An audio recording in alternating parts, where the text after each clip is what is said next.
If you've ever struggled with mood swings, cramping, clotty periods, or just feeling like a completely different person every time your period rolls around, well, I'm glad you've joined me here today because I'm breaking down what's actually normal when it comes to your period and what's not.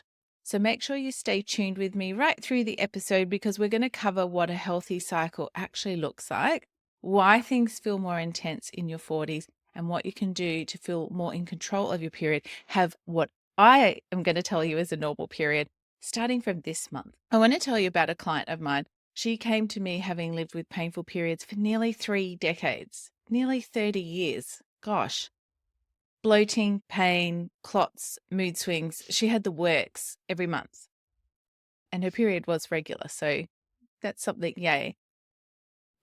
But she had accepted that as her normal because that's kind of what had been told was normal for her and what she could just expect as normal for a period. So we looked at what she was eating, drinking, and doing each month. And within weeks of changing how she did that and giving her body more of what it needed, she messaged me and said she had just had her first pain-free period in 28 years. So, and I want to say as well, that wasn't a once off, that continued for her there as well. And she certainly wasn't doing things perfectly. Like it's never about being perfect. It's just about doing more of what works well for your body.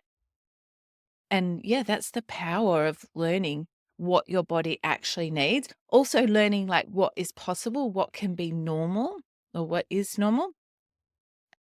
And yeah, giving your body what it needs instead of just accepting that, all right, well, that's normal. I can't do anything about it. My only options are the pill or the Marina or something like that. Hi, I'm Sarah, the Perimenopause Naturopath, and I've helped hundreds of women over 40 navigate perimenopause with confidence to feel great in their bodies and reclaim their mood and energy.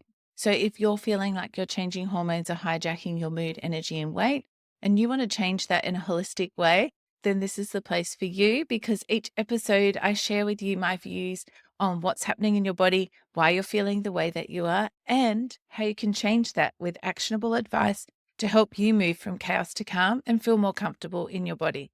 So welcome to episode number 88 of Chaos to Calm. Today I'm sharing what's actually normal when it comes to your period. Spoiler alert straight up front, it's not PMS and pain. So I hear it a lot in clinic. I just thought this was normal. I'm having pain or lots of mood swings or just having to block out your calendar for the week before your period because you can't interact with other humans for fear of what you might say or do. There's a lot that you all are putting up with in the context of thinking that is normal when it comes to your menstrual cycle. So whether it's clots or heavy periods or pain that puts you in bed with your hot water bottle for days at a time, or those mood swings, or your filter gets removed. Maybe you just dread your period every month because of a bit of all of those things. But we're all taught that this is just part of the deal. But I want to tell you something really clearly. Just because something is common doesn't mean it's normal. So I say that a lot. Common doesn't mean it's normal. I actually haven't said it here for a while. It's well overdue. And yeah, nowhere is that more true than with your periods. And I think it's no wonder so many women dread their period when we're told from our first periods or in puberty that it's meant to hurt. It's meant to mess with our heads. Oh, she's just hormonal or she's on her period. We get told those things all the time, or people say those things about us. And we expect that our period is going to throw our bodies out of whack. But your period isn't the problem. Our period we're meant to ebb and flow across the month. We do live in a world that's made for men's hormones. It's the same, it's flat, 24/7. So that's part of the problem as well. Our period is one of the most powerful tools that you have for understanding what's going on in your body. In fact, many integrative doctors and some gynecologists as well will now refer to your menstrual cycle as the fifth vital sign. Naturopaths like me love your period and especially if you track it and track your symptoms, gives us so much information, almost more than what the other four vital signs do. So blood pressure, heart rate, your breathing rate, and your body temperature are the other vital signs. But every symptom that you experience as part of your period, and also other symptoms as well, they're all information. So every cycle, every bleed, every single symptom or lack of symptoms, it's all feedback from your body, and it tells us a lot about your current state of health. But we need to listen to it. We need to listen to it and understand what it's telling us. And then we can change how we feel because we can give it what it needs. And then when you understand how to interpret and work with it, that's when you can stop just sort of surviving your cycle or stop dreading it coming and start being pleasantly surprised by its arrival, as in, like, there's no signs or symptoms. Really, it's just, oh, look, today is my first day of my period. So let's talk about what a healthy period actually looks like and why things can get a bit out of whack once you hit your 40s. So, yeah, let's start. A healthy period, what does it actually look like? So if your hormones are humming along nicely, here's what we're aiming for. Your cycle length, so this is from the first day of your bleed in one cycle to the start of your next bleed there. We want that length to be between 21 and 35 days. Like all ranges, somewhere in the middle is optimal, is best, but between 21 and 35 days is within the range of normal. You want to bleed for between 3 and 7 days. Anything longer than 7 days is a heavy period or a long period, and we don't want that. We also don't want it too short. You don't want it spotty, like just a bit of spotting where you don't even really need to use period products. You want it to be bright red or crimson blood, okay? So not like brown or black, or not with lots of clots in it there as well. Little to no PMS or pain. Might notice maybe a little bit of a dull ache or cramping towards that first day, but certainly nothing that's leaving you cuddled up in bed with around your hot water bottle. Flooding, spotting, also not ideal. And regular ovulation, like ideally you ovulate every month. As we move into perimenopause, of course, that changes, and that's normal and part of that process there as well. But through the rest of your time, from when you're a young adult, when you're going through puberty, your body's still trying to work things out. You may not have ovulate regularly, but the sort of through your 20s and 30s, you ideally would ovulate with each cycle. Now, if you're listening and you're thinking, mine's the opposite of that, you're not broken, don't feel overwhelmed, your period is quite responsive to what you're going to do. So again, we just need to get curious. Always be curious. Curious, curious, curious. And ask questions of what your body's wanting or needing. Why is it responding the way that it is? What's changed? Like if these things, PMS, pain, whatever, are new for you, what's changed? What's changed in life in terms of what you're eating, what you're drinking, what you're doing, your stress levels, your busyness, all of those sorts of things.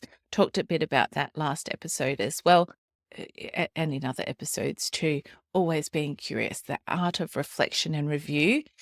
I did do an episode on that late last year in 2024, all about reflecting and reviewing. And I think that's single-handedly one of the best health habits that you can get into is, tracking your symptoms or tracking your body and your state of health, what it's telling you, and reflecting and reviewing that as well.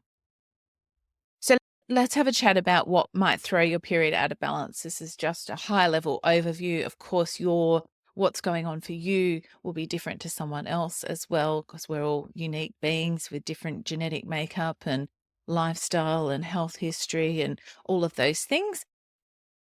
But this is really important. Like I was just saying about reflection and review, this is the juicy stuff here, because I want to talk about estrogen, because estrogen getting out of balance or getting into sort of higher levels or a relative excess is often the problem behind a lot of your period issues, or not. But, if it's too long or too heavy or too much PMS and pain and moodiness and all those sorts of things, it's not bad. It does lots of things for us. And as you find out, when you move through perimenopause to menopause, all of your cells rely on estrogen and they miss it a lot when it's gone. So we do definitely need it. But when it's too high relative to progesterone, that's when you'll get those symptoms like heavy bleeding, sore breasts, mood swings, clots, anxiety, irritability, insomnia, all those things. The rage. So what contributes to that? So skipping ovulation. So that can definitely happen in your 40s. It's normal to start having cycles where you don't ovulate. But remember, when we don't ovulate, we don't make progesterone. And this happens in puberty too. So if you've got teen girls in your life, keep this one in mind. If they do have some heavy periods or clotty periods or more PMS or pain, their brain is still working out the hormone levels and how the message is to send to your ovaries and things like that too. But in your 40s, you've got the process going in reverse to those teen girls, but still the same outcome. So that estrogen excess can come because there's less progesterone than normal. So your estrogen level might be the same, but there's just less progesterone to counterbalance it. So lack of ovulation, chronic stress also lowers your progesterone as well. I call progesterone your people-pleasing hormone. So with lower progesterone, estrogen runs the show. Estrogen is our assertive hormone. So quite the opposite of that people-pleasing. So that's why it can feel like you've got no filter and you're just like everyone's irritating you.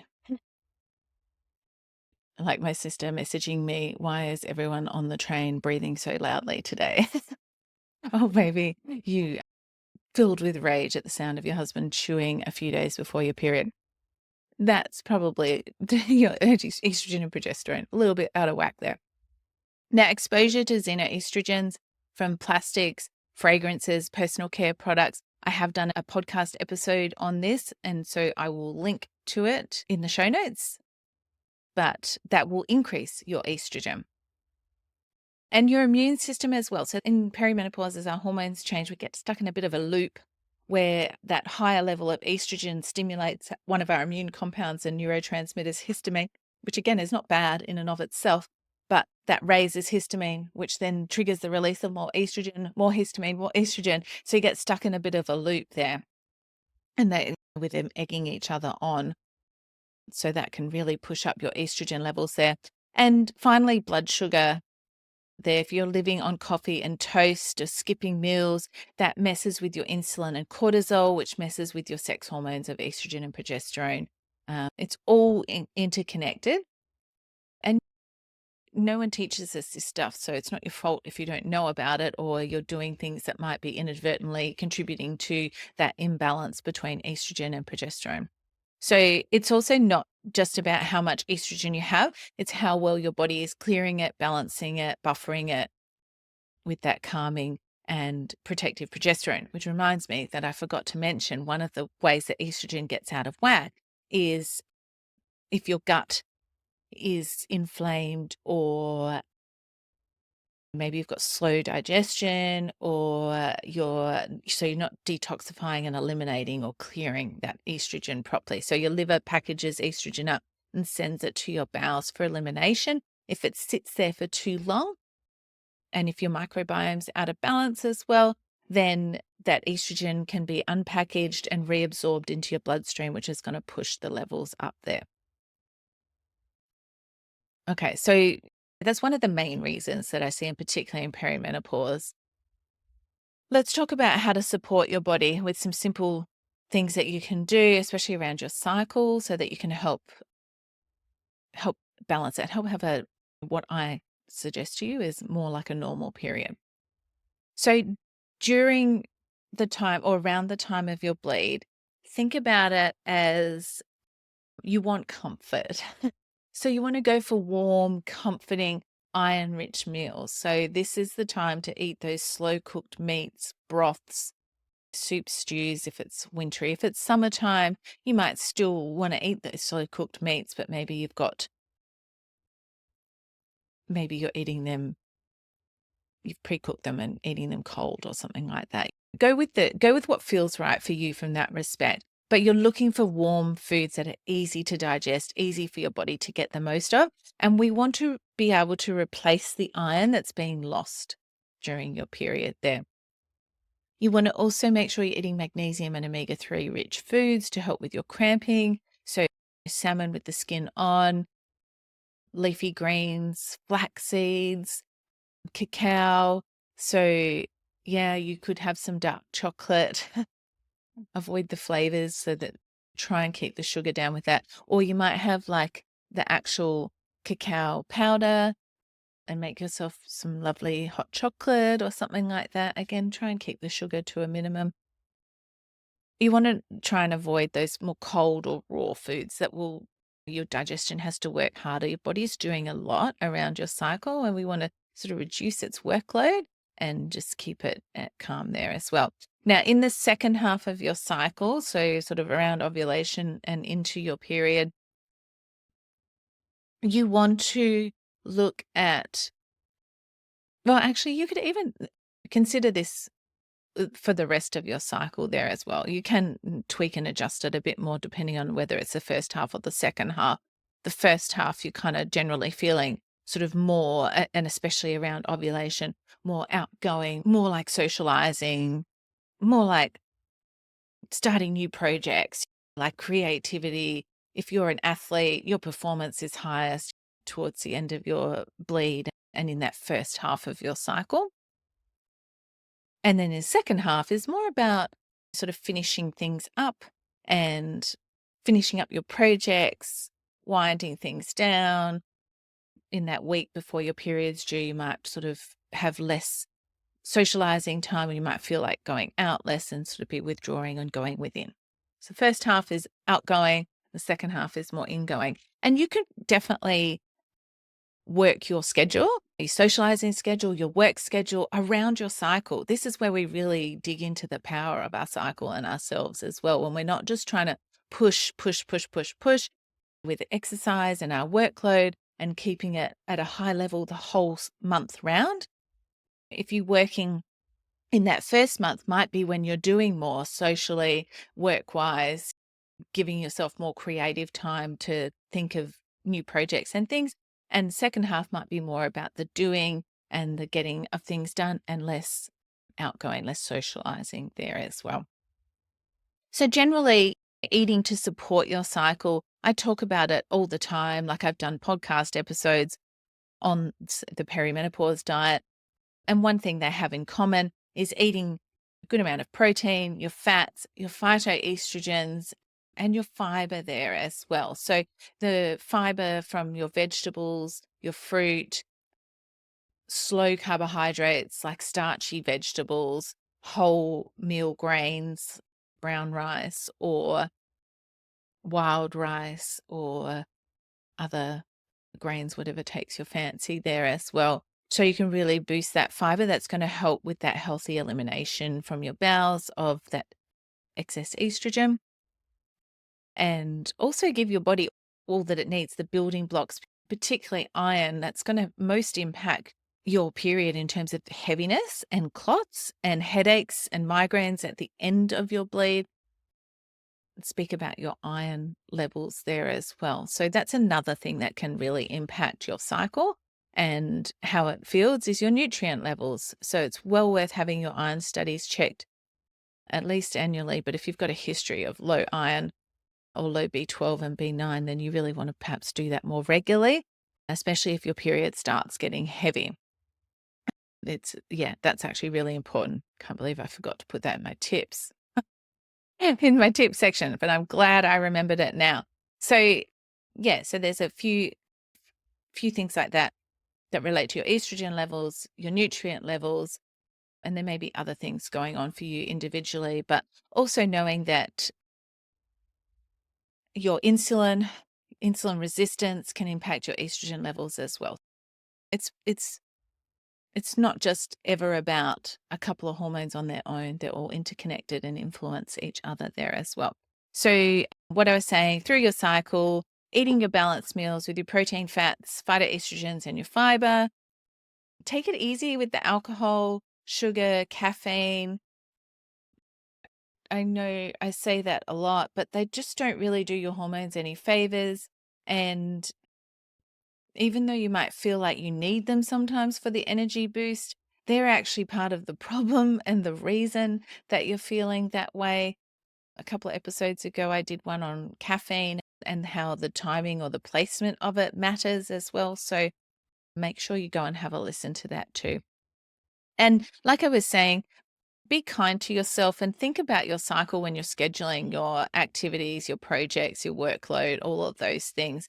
Think about the different phases of your cycle and trying to keep those more of your social events around the first half, ovulation, and the second half or the week leading into your period. Think about trying to keep it quiet and honoring your body and what it needs when it's going through a massive process every month in creating the endometrial lining and then shedding it and then creating all the red blood cells that it's lost and the iron and those things. So we really tuning into that and honoring the work that our body does and supporting that there as well. So if you're nodding along and thinking, oh gosh, I had no idea my period was telling me all of these things, you're definitely not alone. We're really taught to ignore it and just want it to be over and done with. Like you think about it, we celebrate if we only have a couple of days of a bleed, or we think, yes, so exciting, and perimenopause and menopause, I'm going to get rid of my period. But those hormones, those female hormones, do so much for us. We want to hold on to it for as long as we can. We're going to have a nice, healthy, hopefully you'll see now what normal should look like for you and work towards that. And you don't have to figure it out on your own either. You know that I give this kind of support to my clients in my high touch or my one-to-one program, the Chaos to Calm method. That's where I use personalized nutrition to help with your gut, your hormones, your blood sugar, insulin, cortisol, all of those things. We have a look at all of you and find your unique factors and what needs addressing there as well. And we work on what you're eating, drinking, and doing to help you feel good, have a normal period there as well. So if that's something that you think would be good for you, maybe you want to know more about it, you can certainly book a free clarity call on my website and we can talk about what you think your cycle might be telling you or what it needs. When I talk about normal periods and what can be normal, I'm always think about one particular client who I worked with a few years ago now, 4 years ago, I think. But I still remember clearly her because she had always struggled with endometriosis and periods were a nightmare for her. She used to get pain from like most of her cycle around, but particularly from ovulation through to the start of her bleed. It was horrific for her. And then one day we were talking on a session and she was like, oh, I got my period today and I wasn't expecting it. So she'd had no pain, no discomfort, no premenstrual warning signs as she usually had. It had literally just come on and she'd forgotten that it was coming. So yeah, she said it was her best period ever and she was and that continued for her as well. So yeah, your period can take you by surprise in a good way. Not like, oh my gosh, I'm out and I've got white pants on kind of way. But that's what's possible when you stop settling for what you've been taught is normal and start listening to your body and giving it what it needs. So I want to say before I finish up, if this episode's given you a new perspective, I'd love you to share it with the girls and young women in your life, your daughters, nieces, students, friends, kids, whatever.